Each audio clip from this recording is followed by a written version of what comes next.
Hello, teacher. My name is Jorge Molina. I am 30 years old. I am from La Guajira, Colombia. I live with my family in Urumita, Guajira.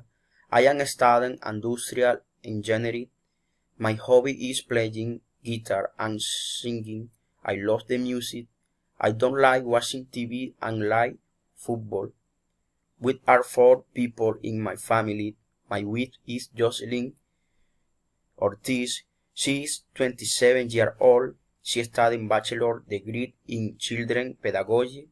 She's from Urumita. She's beautiful. She's short. She has green eyes.